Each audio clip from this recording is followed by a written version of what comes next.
spent talking about the project, and then we spent Monday talking about tidy data. It's a good thing. All right, so now we're going to continue. We shall continue talking about tidy data. And all right, so tidyr is kind of one of the packages inside the tidyverse, and it gives you, a set of verbs that you can use to reshape tables. Okay, I guess just a gentle and or maybe not so gentle reminder to keep up with the reading. Okay, so your textbook is in the you can read in the browser, and make sure you read, and do make sure you take the time. Like when you see the code chunks, don't just skip over it. Okay, there's sometimes a tendency to do something like that. So make sure you take the time to read through each of these things and try to understand each line that you see written in the code chunks. Okay, and it does slow down your reading. That's 100% the case if you do that. But I think you'll get more out of the content if you take the time to do that. Okay, so anyway, tidy data is related to chapter 6, and again, the idea in tidy data is that every row is a case or an observation, and every column is its own variable. And we looked at a couple examples, and one was this cases table, and we said if we wanted to make this data tidy, the way we would do this is we could take these columns, all right, and we're going to pivot them so that it's longer. We're going to have one column for the number of cases and one column for which year this data was recorded, right? So we do pivot longer, and we're going to pivot the columns 2011 through 2013, okay? And if we don't specify, technically these options names to and values to are optional. If we don't specify it, you're going to get a column called names and a column called values, right? But here we're going to call the names year, and we'll take the values and we'll call it cases. But all we've done is we've just taken these three columns, 2011, 2012, 2013, we combined them into one column, so now we have 9 rows. And then what used to be the column headings over here are now values in this year thing. I think I'm out of batteries. I gotta get constantly running out of batteries. I'm gonna reload it. Yeah, I know. I think this thing's out of batteries. Yeah, so gotta get some double A's here. All right. Here, let me see if I've got backup batteries over here. Not yet.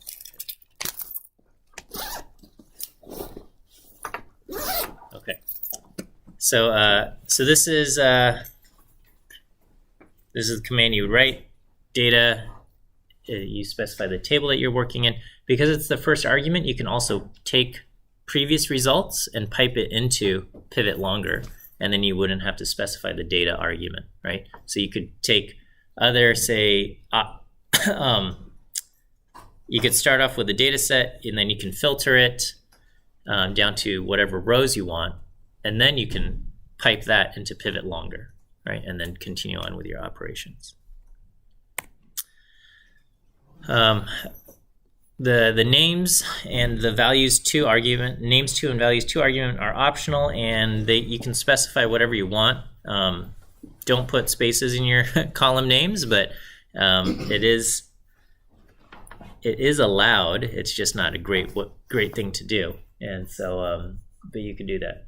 So if you have spaces, you'll see when it appears you have to use backticks to kind of indicate that you've got something unusual. That's also if you have a column that starts off with a number, that's also not recommended, but it is technically possible if you use backticks and whatnot. But so, we have columns that start with numbers, and so they're indicated with backticks and stuff like that.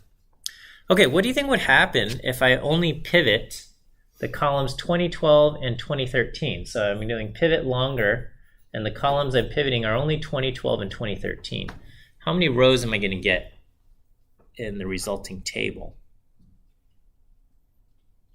6 rows, okay, because we have 3 values in 2012, 3 values in 2013, and those are going to get pivoted into one column. So you're going to have 6 rows. What are the column names I'm going to have?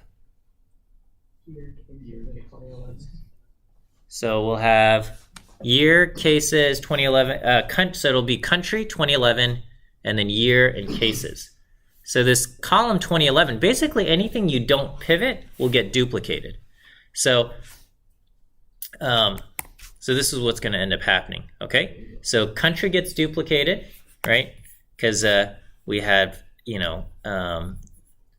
we pivoted these 2 columns, 2012 and 2013. So every single value gets duplicated. So France shows up for 2012, France shows up for 2013. But also, it's not like R or tidyr is context aware and recognizes that this is something that should have been gathered or something. So it doesn't know that it's any as far as importance or status that it's any different from, say, France. So anything that doesn't get pivoted just gets duplicated. So France gets duplicated for 2012 and 2013, but so does that number 7,000, okay? And you could just imagine if instead of 7,000 you had something like Paris, regarding the capital of France or something, it would kind of make sense to duplicate that. So basically any column that doesn't get pivoted will get duplicated, is what we see here. What will happen if I pivot country? So this is so we're going to just pivot all 4 columns. So how many rows am I going to end up having? I'll have 12 rows, and what will my columns be called? We'll have name and value, all right? So if you look at names 2 and values 2, we'll have name and value. And yeah, you'll have, oh, okay. So first I run into an error because it says country is character, and these numbers are type double. And so it kind of stops you and says, whoa, hold on a second. You're trying to pivot 2 different types. So that kind of raises a flag and it says, I can't do that, right? I can't combine characters and numbers, okay? But I'm going to kind of force it to do it. And so what I'm going to do is I'm going to just force everything into characters, okay? So basically all I'm doing is prior to pivoting this, I'm going to run an operation that just turns the entire table into character data, okay? So instead of the number 7,000, so the difference between characters and numbers is like, well, there's obviously a difference, but the character 7,000, you can't do mathematical operations to it, right? So 7,000 plus 100 will be 7,100, 7,100 and stuff like that. But if you do characters 7,000 plus character 100, it's going to say, I don't know how to do addition, right? It's just kind of like if I said add apple plus banana, like, you can't add words together. You can't add, stuff like that. Yeah. Wouldn't it just concatenate the 2 and just do 7,000? In Python it would. In Python it would, but not in the R. Okay. But when you force them into doubles, how do they handle it? So if you have character 7,000, you could force it and say, I want you to turn these characters into numbers, and it will do it. If it's the character 7000, it's going to convert it to the number 7,000. Okay. But if you say, here's the character string apple, APPLE, and you say make it a number, it's going to say no. It'll give you a missing. It'll give you an NA. Okay. And if you put in stuff, I think like 7,000, then it will also say, I don't know how to do this. Maybe it'll be okay. I guess it depends on what you specify as your decimal character, because in the US we use a dot, and in other countries they use a comma. So 7,000, what is that? Is that the number 7? Is that the number 7,000? And it depends, like, the nationality of the person you talk to, right? So so when things are ambiguous, it says, like, I don't know, whatever. Okay, but anyway, so here I forced everything into being characters, so now I can combine them, and then this is the result of what happens. So country, along with 2011, 2012, and 2013, all kind of get put into the names column, right? So we took basically the column headings, and all of these became values inside this name column, and then the values that appeared underneath, FR 7,000, 6,900, 7,000, and so on and so forth. Those all got pivoted into one column, right? Does this kind of make sense as far as pivoting goes? I have like a general question. Yeah. So we're learning now about pivoting, but then on the final, can they, for example, ask us to do this like as character? Like, I don't know how to. Oh, do this as character on the final. there's Okay, other yeah, functions, like, that I don't know how to. Right. Okay, And so these examples, but I don't know if they're part of the course.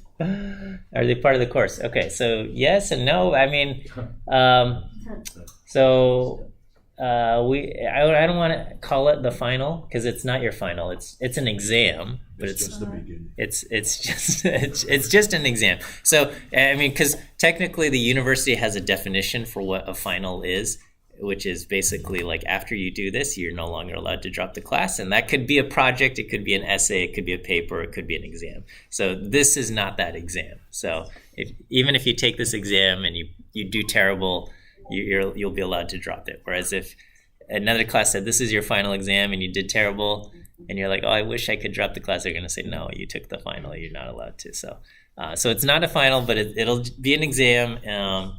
The current plan is to have the exam done at home online. It'll be proctored live, so it's not like a take-home exam where you have like book? It is open book, Okay. but there's only a window of time, if that makes sense. Okay, so some classes, it's like you have a take-home exam and you have like 48 hours to get it done. We'll have a 2-hour window for a 2-hour exam. So, but you'll do it on your computer. So it's timed, but not proctored. Is like they're It- monitoring your. It is proctored, like you'll log into. I'll talk about this later, but Yeah.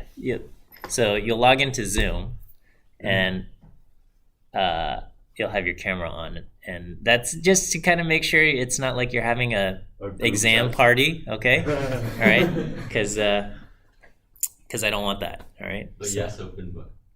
Yes, open book. All right, and yeah. How open is open book? Well, I will specify. Okay. Yeah, because I figure people will end up looking things up on the internet and stuff. But obviously, like chatting with other students or something is not going to be allowed.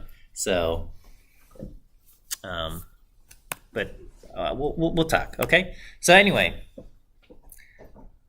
Do you need to know it for the exam? I don't know. I'm trying to.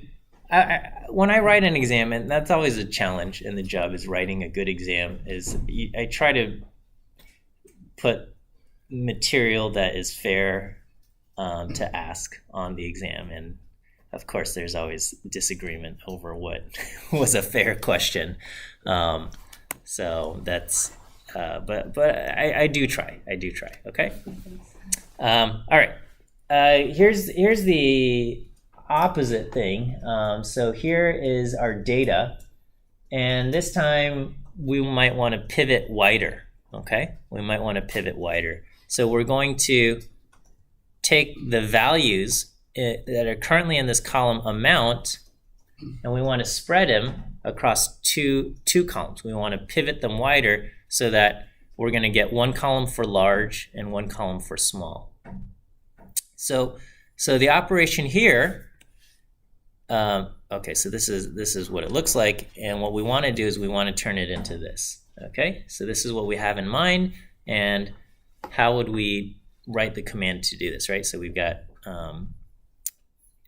we want these values, for the large values, 23 for New York, 22 for London, 121 for Beijing, to appear in the large column, and then the other values to appear in the small column.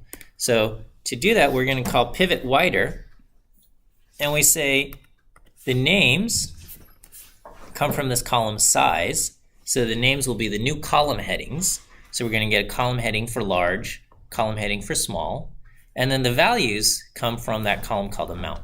So you'll notice there's some kind of clues and hints as far as how this works, in that even the arguments, this comes with the kind of the preposition names from, values from, versus names to and values to when you do pivot longer, right? So pivot longer, you're taking multiple columns and you're pivoting them into one. Here, you're pivoting them wider, you're taking one column and you're pivoting them across or spreading them across multiple columns. Okay, and so when we do this, when we do pivot wider pollution, we get a column for the name large and column for the name small, and then those values get spread across those columns. Okay. So far, so good? So they're almost like exact opposites. So Yeah, they're inverse operations. They're inverse operations of each other. Yeah. Okay. Let me give you your first view quiz answer, which is the letter D. D as in dog. D is your first view quiz answer. D as in dog. Yeah. Pivot longer and pivot wider are inverse operations. Okay, so this is just more details on how to use pivot wider.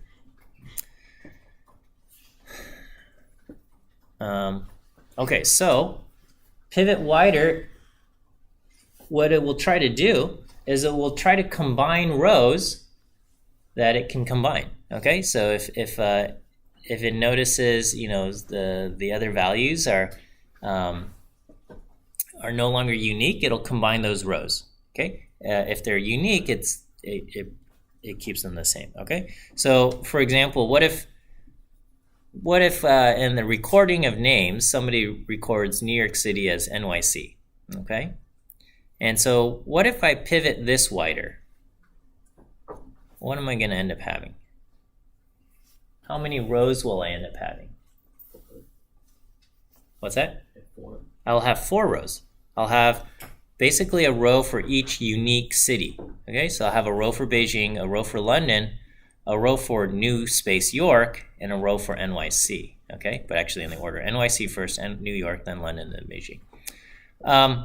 What will be in that row for NYC?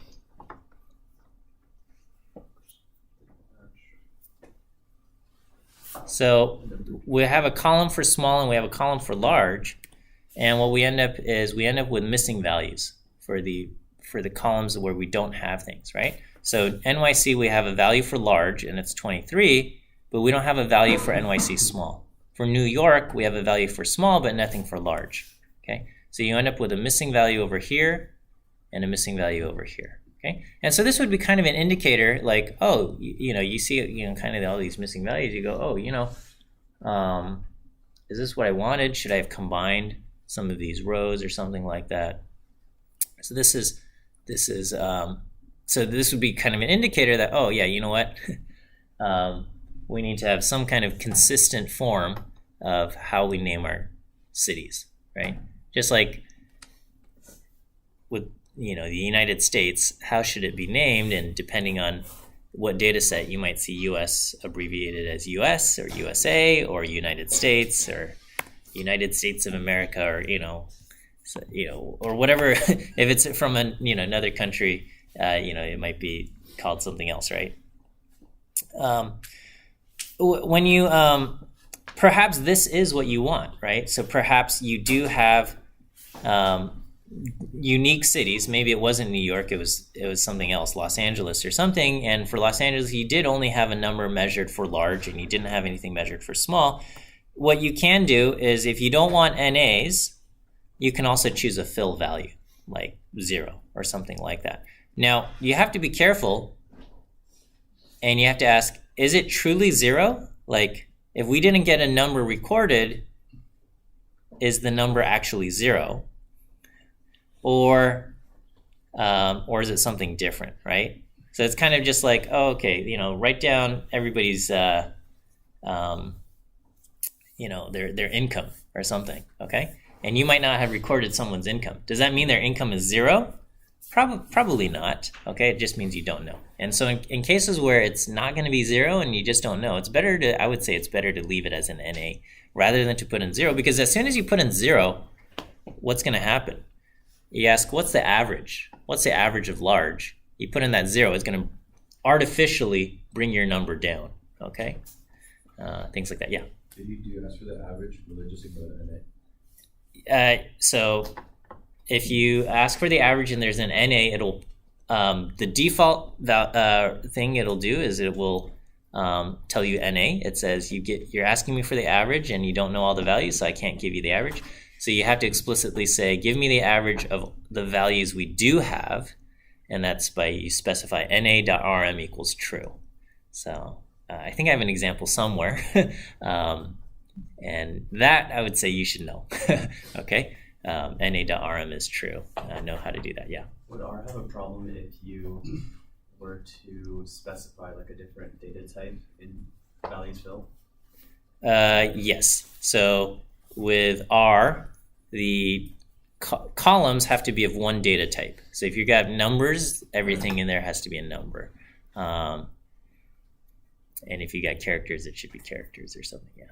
So columns, each column has to have one data type for in R. Yeah. Did you have a question? No. Okay. I thought. Okay. Just seeing things. All right. Okay. What about this? What will happen if I don't have consistency in this column for size? I don't know. We got too excited and we decided to write all caps large, okay, and small and large. And then what if I said, okay, pivot this wider? I'll get an extra column, right? I'm going to have a column, one column for capital large, one column for lowercase large, okay? And in that capital large column, what values will I have? 23, and then NAs for the other cities, right? So this is what we're going to end up having. So for New York, we're going to have all caps large 23, missing values for London and Beijing, and then we'll have the column for small, and then the column for lowercase large, and New York doesn't have anything, but London and Beijing did, okay? So that's pivot wider. Okay, pivot longer and pivot wider are indeed inverse operations. So here's pollution, and I pivot it wider, and then I could take this result, which I've currently called W, and I can pivot longer, and we get back basically the exact same table that we originally had from pollution. So they are, again, inverse operations. Same thing with the cases. I can pivot it wider, and then I can pivot it. I can pivot longer, and I can pivot wider. So here's additional help and stuff.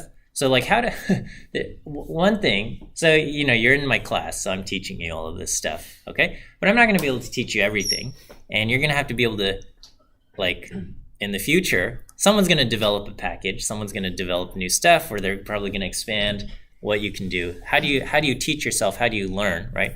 Well, there's a lot of stuff on YouTube, and you can always kind of type things, but you also have to be careful because there's a lot of people who will say stuff on YouTube, and if you're new, you're like, oh, this is the way you do it. But then somebody who's knowledgeable might be like, what is this person talking about, right? I mean, somebody could look at my class and be like, what is this person talking about? But I think I'm doing a decent job here. But anyway, I always recommend going to the documentation of whoever kind of developed this thing. Usually, so not always, not all packages are well documented, but the documentation will contain information by the creator of the package with information. So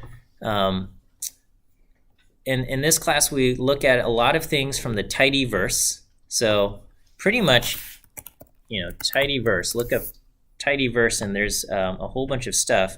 There's a whole bunch of different packages that you can kind of within the tidyverse, okay? And so we covered ggplot, dplyr, tidyr.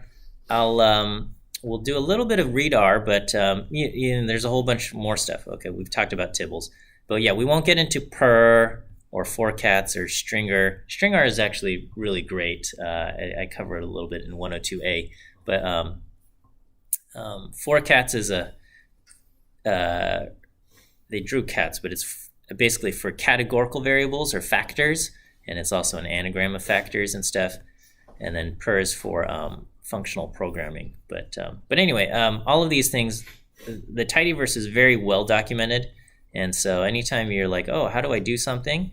Just click and go through. A good place to start for a lot of these packages is the cheat sheet, which kind of gives you like an overview of a lot of these things. And so you see, well, it's really hard to see, but this is nicely illustrated into like, oh, here's how you pivot longer and here's how you pivot wider. These are basically your two basic verbs here.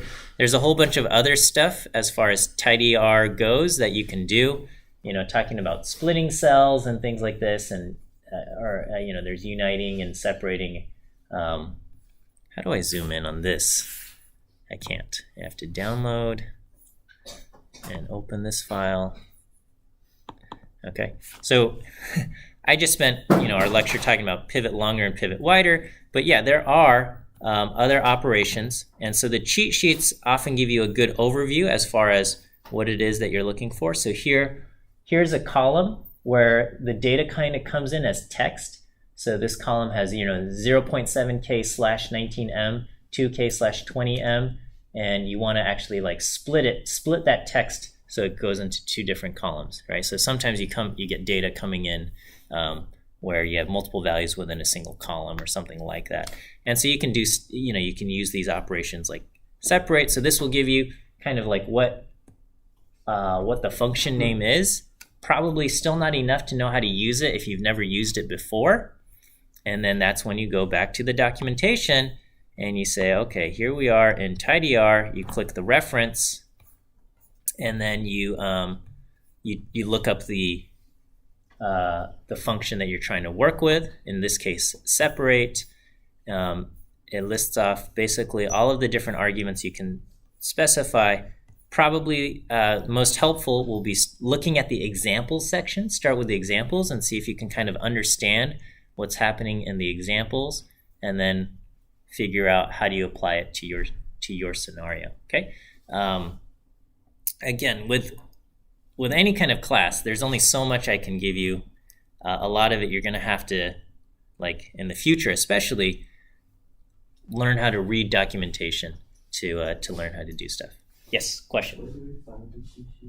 Where do you find these cheat sheets? So in tidyr, so the tidyverse, the tidyverse, this is like best practices, showing all of these things. So a lot of the things, if you go to tidyverse.org and you click packages, so you'll see basically all of the different packages, and then under each package, a lot of them have their own cheat sheet. This is not the case for a lot of packages, but the tidyverse is very well documented.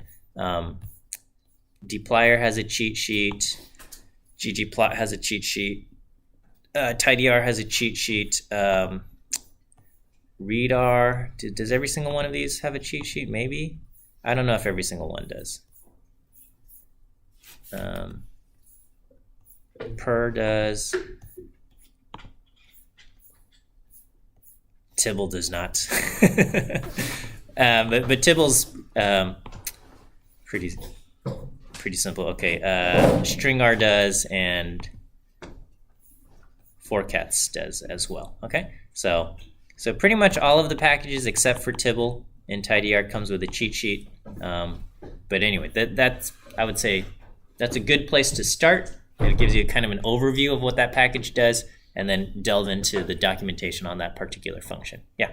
Yeah. After you learn all these in R, would you say it's easy to pivot into another programming language like Python?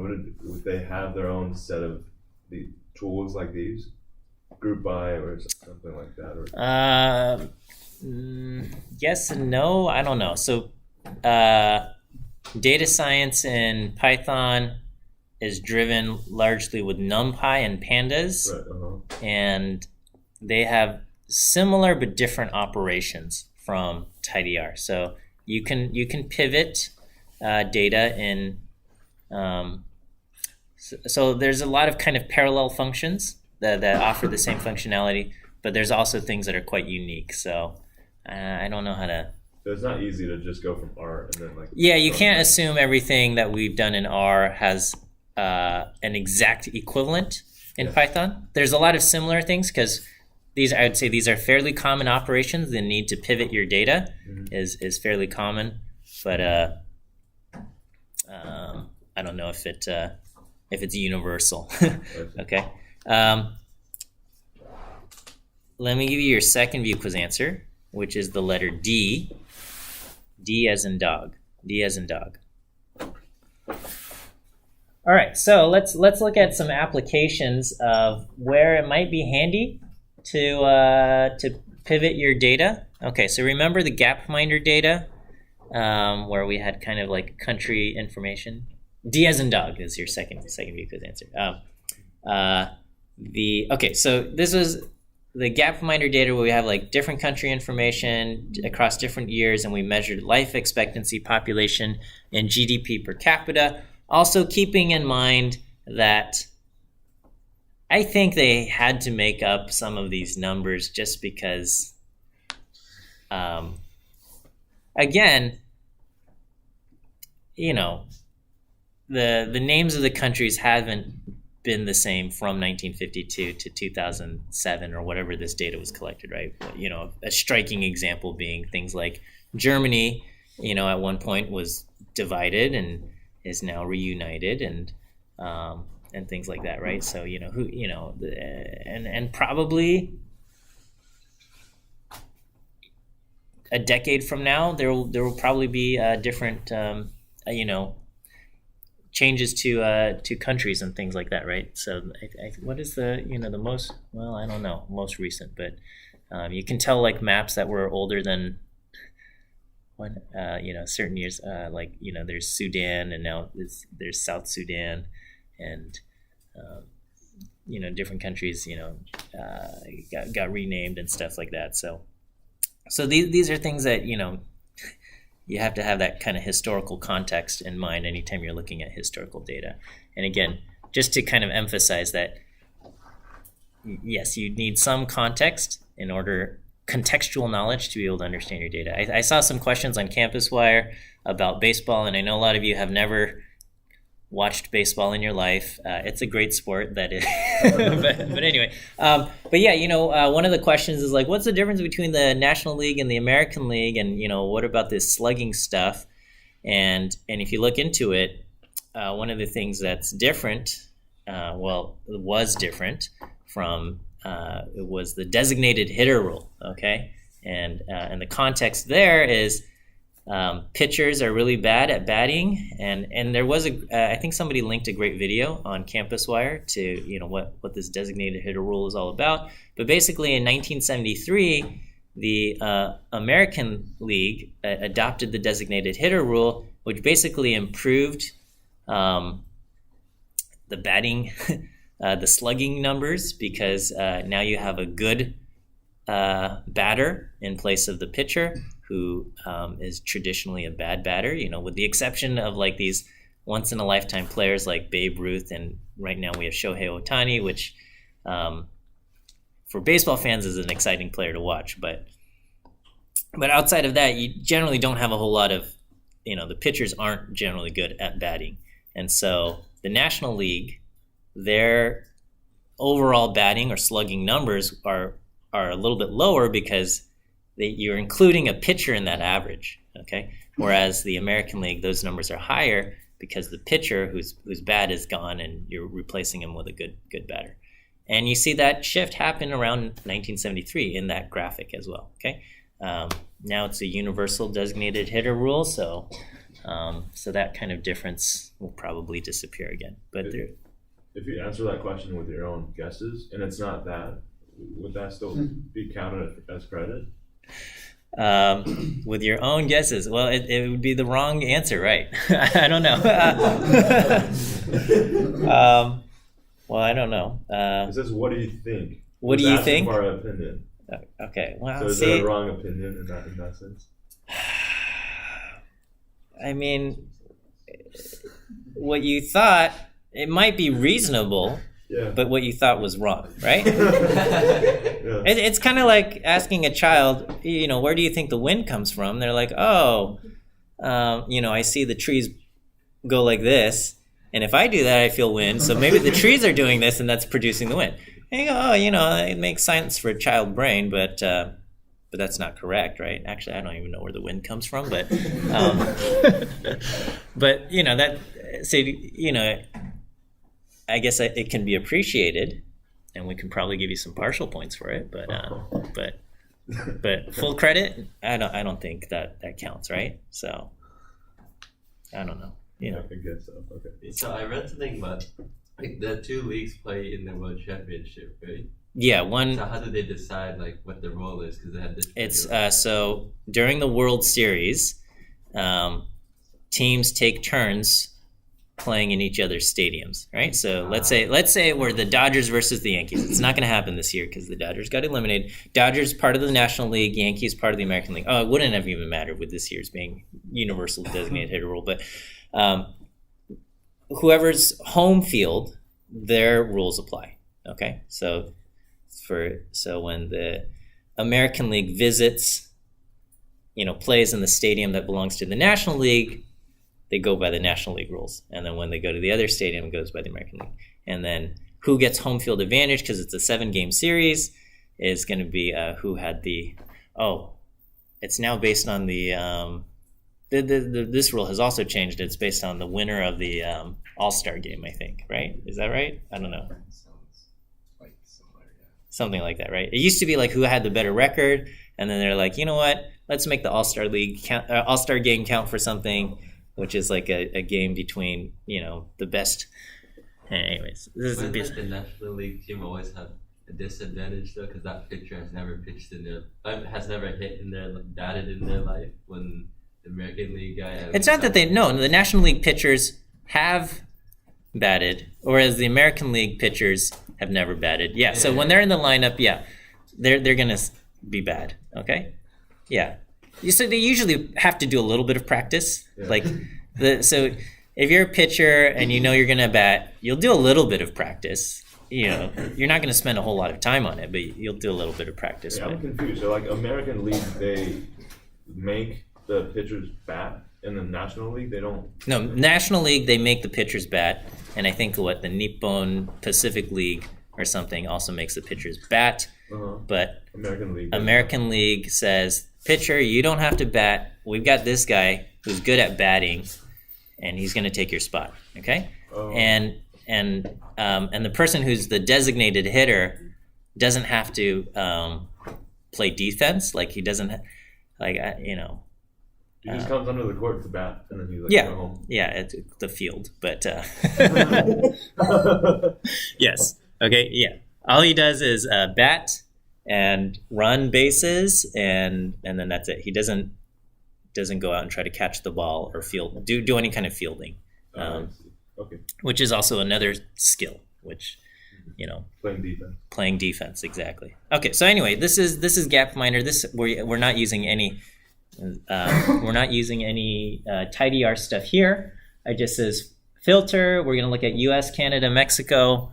The three biggest nations in North America, and we're plotting year versus life expectancy, and I've plotted this. Yes, question. What would happen if you would just do filter countries equal to United States, Canada, and Mexico? So equals will not work when you have multiple countries or multiple things to look for, because the equals is going to do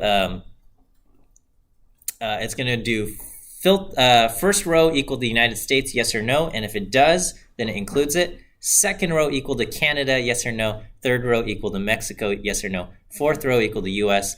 Fifth row equal to Canada. Sixth row equal to Mexico. And it kind of does this weird cycling about, which sometimes is the case, but that's going to be how equals works. Yeah.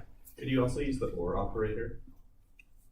You can do country equal United States, or country equal Canada or country equal Mexico, that could work, okay?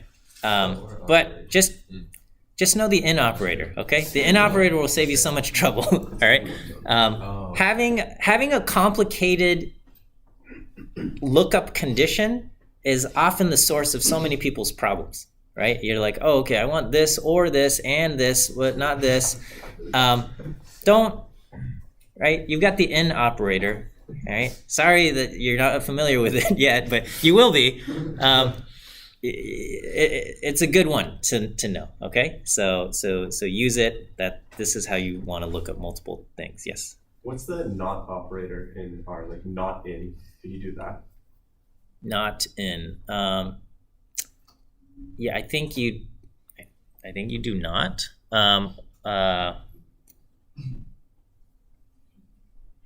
It might be an exclamation point. There's an exclamation point. Yeah, the exclamation point. I got to think about not in.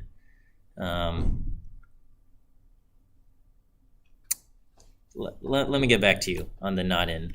Usually, you specify positive things, but yeah. So you said the in operator, it goes through United States and then look for Canada and then Mexico. Yeah, it's going to return true if it's either U.S., Canada, or Mexico for any of these things. Okay.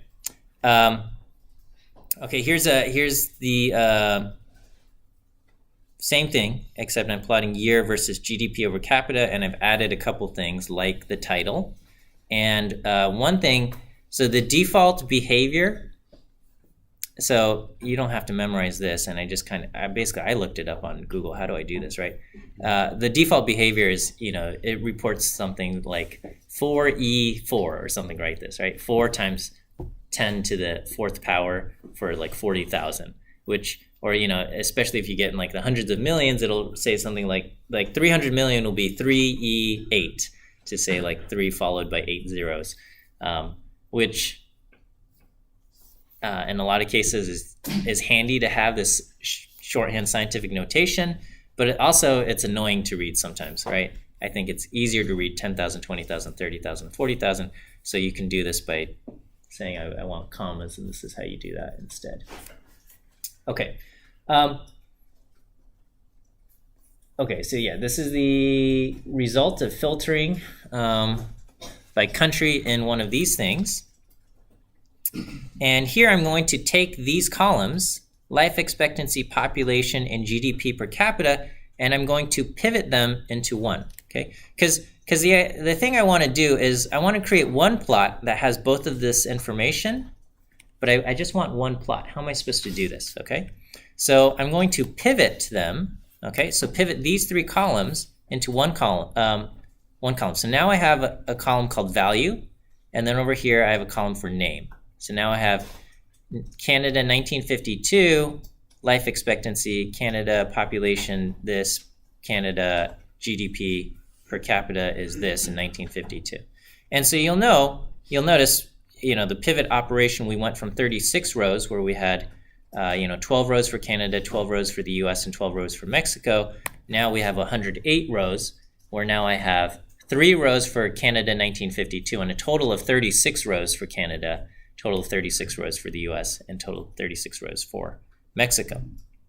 Okay, and so now because I have value in one column, when I create a GG plot, I can just do Y value, right? So the problem back here, the reason why I can't combine these is because when I do my GG plot and I do an aesthetic map, I say X equals year and Y equals life expectancy, okay? And I can't do like X equals year, Y equals life expectancy, and Y equals GDP per capita, because you specify one variable, one column that gets mapped to the Y. And currently the values that I want, life expectancy and GDP per capita, are in 2 different columns.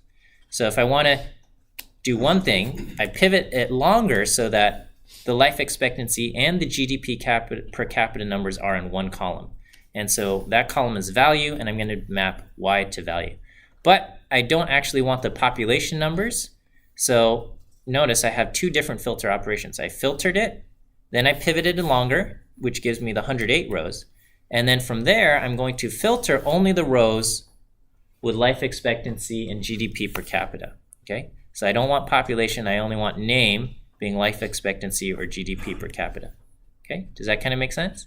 And then I do X is year, Y is value, color being the country, and this is what we get. Now, there's a problem here, okay?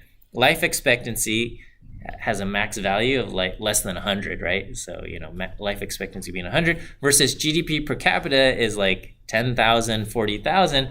And so when you put them on the same scale here, it doesn't, like we can't see the differences here. It's at 0. It looks like it's at 0, but it's actually like around 70 or something, right? It's just 70 is less than 1% of 10,000. So, it's less than 1% of the distance from 0 to 10,000. So it looks like 0, but it's not. So what's something we can do? Adjust the scale. We can adjust the scale. So I can divide GDP per capita, say, by 1,000, and then it will go from, 10 to 40 or something, okay? So here, can we read what's happening here? So Okay. we can't read? Okay. So what do? I start off with Gapminder. So again, take the time to try to read and understand this, right? So filtering just selects the rows with the countries. And then here I'm going to mutate. I'm going to take my population numbers, divide them by 1,000,000. I don't end up using population, so this is kind of unnecessary, but just if I wanted to, right? And then I'm going to take the GDP per capita numbers, divide it by 1,000, and store that back to GDP per capita. Okay, so you can imagine all I'm doing is just rescaling those GDP per capita numbers, and then here I pivot them longer, and then I do the same operations. I'm filtering only to life expectancy and GDP per capita, and then we're going to ggplot and stuff. Over here I have something called as labeler, which the default is when I create this facet grid, it takes your column, your names, and puts them on there. And here I just wanted to kind of specify GDP per capita in thousands, life expectancy in years. And so I put that in the labeler, and I say, rename this as this and this and this. And this is our resulting plot. And so now we have some information. GDP per capita in thousands, we can see it goes from, I don't know what this number is, something around under 10,000 to something a little over 10,000 per capita. And then something, between, this looks 11, 15,000 up to say 40-something thousand, 30-something thousand, okay? Life expectancy, we can start over here. And so we see, as far as life expectancy, there was quite a big difference between the United States, Canada, and Mexico back in the 1950s. But by 2007, all three are very close to each other in life expectancy. Whereas as far as GDP, the kind of the gaps between GDP per capita is growing between these the nations here. So that's an interesting thing. How many view quiz answers have you given? 2? Okay. Last one is A. A as an apple. A as an apple. All right. Well, I also added some slides covering. Like I did a couple exercises from the textbook, okay? So if you read the textbook, chapter 6, exercise 5, and exercise 7, I did these things, so which make use of the things. Okay, well, anyway, read through this. I don't know, maybe we'll take a look. Yeah. I also got 2 out of 3. It wasn't A? It was either that or one of the others. I got 2 out of 3. A lot of people got 2 out of 3. Okay, I'll fix everybody's score. All right, my bad. All right. Okay. Sorry about that. All right. Well, see you Wednesday. Or Friday. See you Friday.